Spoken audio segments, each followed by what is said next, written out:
Market অত্যন্ত গুরুত্বপূর্ণ market. জমি জটে জটিল হয়ে যাচ্ছে পরিস্থিতি, সেখানে আবার ল্যান্ড সার্ভে হচ্ছে, আর সেখান থেকেই কোথাও একটা ক্ষীণ আশা তৈরি হচ্ছে। তাহলে কি এবার ব্যবসায়ীরা জমির মালিক হয়ে উঠবেন? ল্যান্ড সার্ভে চলছে, কি হচ্ছে সেখানে? জট কি আরো বাড়বে মনে হচ্ছে? পার্থপ্রতিম প্রতিনিধি সরাসরি আমার সঙ্গে রয়েছেন। পার্থপ্রতিম,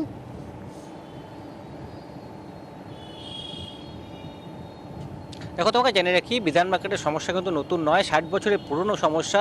যে এখানে প্রচুর ব্যবসায়ী, হাজার হাজার ব্যবসায়ী তারা ব্যবসা চালান, কিন্তু তাদের নির্দিষ্ট কোনো জমির মালিকানা নেই।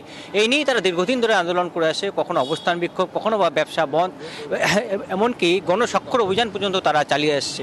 এবং তারপর মুখ্যমন্ত্রী দ্বারস্থ হয় গত মাসে, এবং তারপরে কিন্তু কিছুটা হলো নড়ে চড়ে বসেছে রাজ্য, এবং মুখ্যমন্ত্রীর হস্তক্ষেপে অবশেষে জট কাটতে চলেছে শিলিগুড়ির এই ঐতিহ্যশালী বিধান মার্কেট। যে মার্কেটের সুনাম শুধু শিলিগুড়ি বা উত্তরবঙ্গে নয়, দেশ বিদেশের পর্যটকদের কাছে অতি পরিচিত মার্কেট হলো এই শিলিগুড়ি বিধান মার্কেট। নিশ্চয়ই বহু যারা ব্যবসায়ী তারা দীর্ঘদিন ধরে দাবি জানিয়ে আসছিল, তারা আমরা সবাই চাই পার্থপ্রতিম জট কাটুক, বিধান মার্কেটে জট কাটুক। আজকে যে মুখ্যমন্ত্রী আমাদের এই বিধান মার্কেট নিয়ে হস্তক্ষেপ করেছেন এবং উনার তাগিদেই আজকে আমাদের এই সার্ভে হচ্ছে, এবং এসডিএ বারবার আমাদের সঙ্গে বসছে। চেয়ারম্যান এসে আমাদের অফিসে দুদিন বসে মিটিং করে গেল। তো আমি আমরা এখন বুঝতে পারছি যেটা মুখ্যমন্ত্রীর চাপাই হয়তো এটা তাড়াতাড়ি আমাদের এই সমাধানটা শেষ হয়ে যাবে। ল্যান্ড ডিপার্টমেন্ট যেহেতু এই ল্যান্ডটা আমাদেরকে দিয়েছিলেন, তো সেটার একটা সার্ভে আছে 1983, আরেকটা আছে 1996। তারপরে কোনো ফার্দার সার্ভে এখানে হয়নি।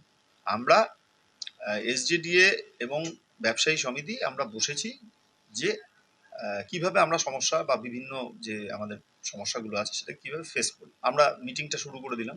কালকে থেকে আমাদের যে ফিল্ড সার্ভে বা আগামীকাল থেকে এটা শুরু হবে।